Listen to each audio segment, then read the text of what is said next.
ये कैलाश है जहां शिव और पार्वती का निवास है।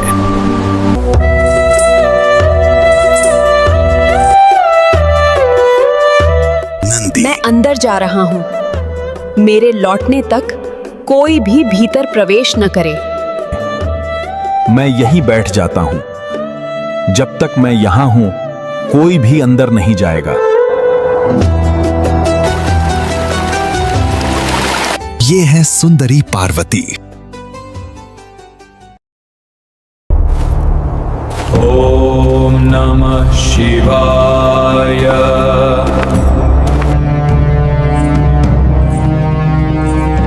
ओम नमः शिवाय। ये है महादेव।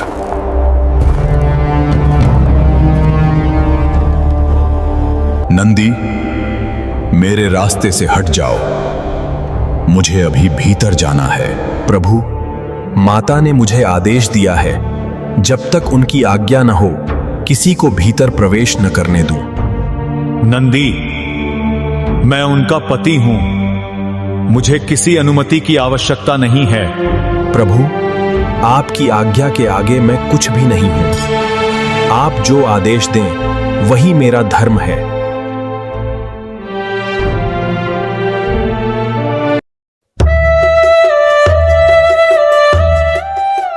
आप भीतर कैसे आए? क्या नंदी ने आपको रोका नहीं? पार्वती, नंदी मेरा परम भक्त है, पर मेरे मार्ग को रोकने का साहस किसी में नहीं। लेकिन स्वामी, उसे मेरी आज्ञा का पालन करना चाहिए था। अब मुझे ऐसा पुत्र चाहिए जो मेरी आज्ञा का पूर्णतः पालन करे।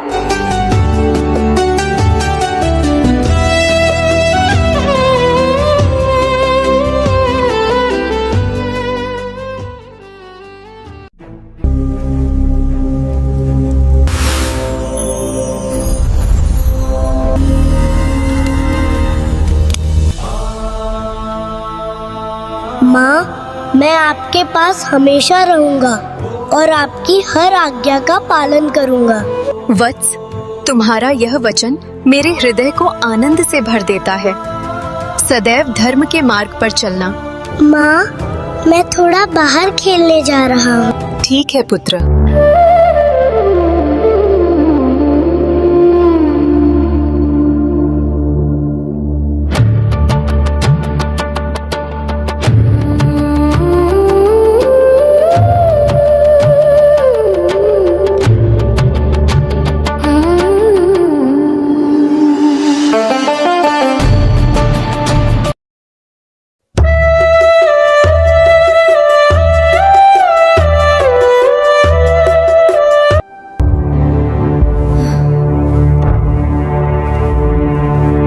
पुत्र, मैं स्नान करने जा रही हूँ। जब तक मैं न आऊं, किसी को भी भीतर प्रवेश न करने देना। आप निश्चिंत होकर स्नान कीजिए माता। मैं द्वार की रक्षा करूंगा।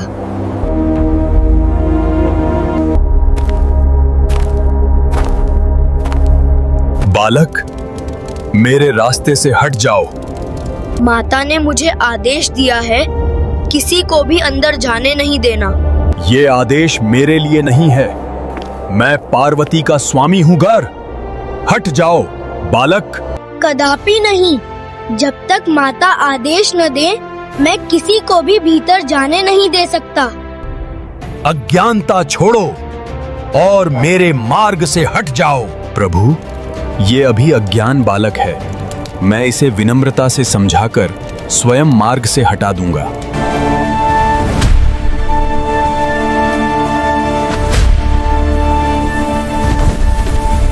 रुक जाओ बालक। मैं जगत का सृष्टा ब्रह्मा हूं। आज मेरे निर्णय से तुम बच नहीं पाओगे। चाहे तुम जगत पिता ब्रह्मा ही क्यों न हो, मुझे किसी का भय नहीं। ब्रह्मा और उस अद्भुत बालक के बीच ये संघर्ष कुछ समय तक चलता रहा। ब्रह्मा देव ने अपने दिव्य अस्त्रों का प्रयोग किया, किंतु बालक पर उनका कोई प्रभाव नहीं पड़ा। ब्रह्मा महादेव की ओर हाथ जोड़ते हैं। नहीं महादेव, ये बालक मुझसे संभाला नहीं गया। अब आप ही कुछ उपाय कीजिए।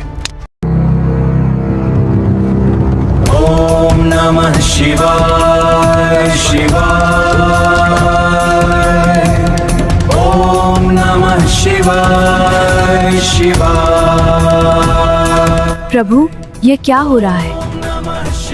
आज कोई बड़ा अनिष्ट होने की आहट मिल रही है।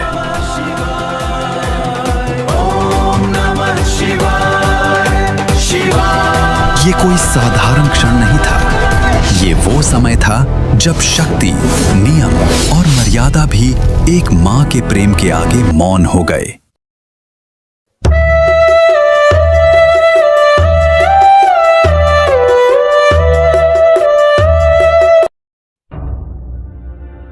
माता, क्या हुआ नंदी? माता, द्वार पर भयंकर अनर्थ घटित हो गया है।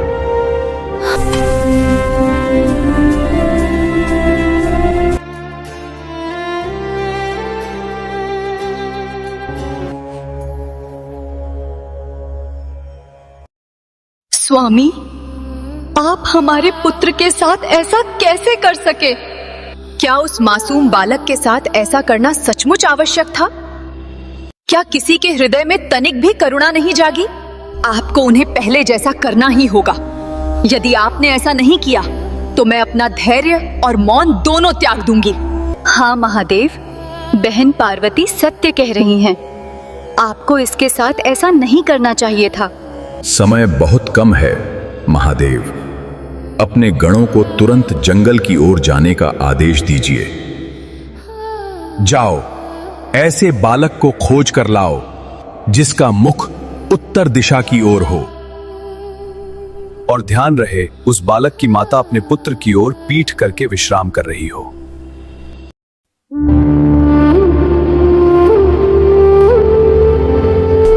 नंदी और गणप्रेत जंगल की गहराइयों में पहुंच गए।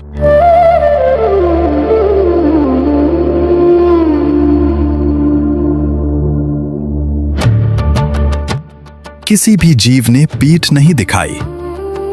हर पशु मौन खड़ा रहा। तभी उस निर्जन वन में उन्हें एक हाथी दिखाई दिया, शांत और स्थिर। नंदी और गणप्रेत समझ गए कि अब उन्हें इसी को साथ ले जाना होगा।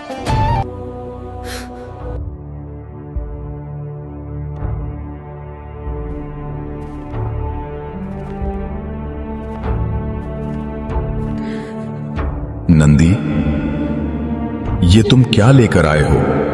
प्रभु, आपकी आज्ञा के अनुसार हमें यही मिला है। समय अत्यंत कम है महादेव। कृपा कर इस मस्तक को जोड़कर बालक को पुनः जीवित कर दें।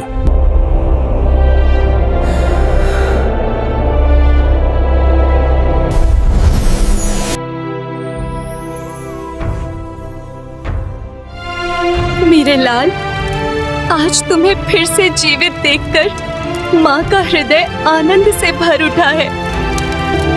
माँ, क्या मैं सचमुच फिर से जीवित हो गया हूँ? हाँ पुत्र, आज से तुम केवल एक बालक नहीं, पूरे संसार के विघ्नहर्ता हो। अब वो क्षण आ गया था जब सृष्टि के सभी देवता एक एक कर बाल गणेश को अपने दिव्य वरदान देने मैं लगे। तुम्हें ये वरदान देता हूँ, हर शुभ कार्य की शुरुआत तुम्हारे स्मरण से होगी और तुम्हारी कृपा के बिना कोई कार्य सफल नहीं होगा। गणेश, मैं तुम्हें बुद्धि और विवेक का वर देता हूँ ताकि तुम सभी बाधाओं को दूर करने वाले बनो। मैं तुम्हें ये वर देता हूँ, जहाँ तुम निवास करोगे वहाँ कभी किसी चीज की कमी नहीं होगी। मैं तुम्हें ऐसा दिव्य ज्ञान प्रदान करता हूँ जिससे तुम सृष्टि के गूढ़ रहस्यों को समझ सको।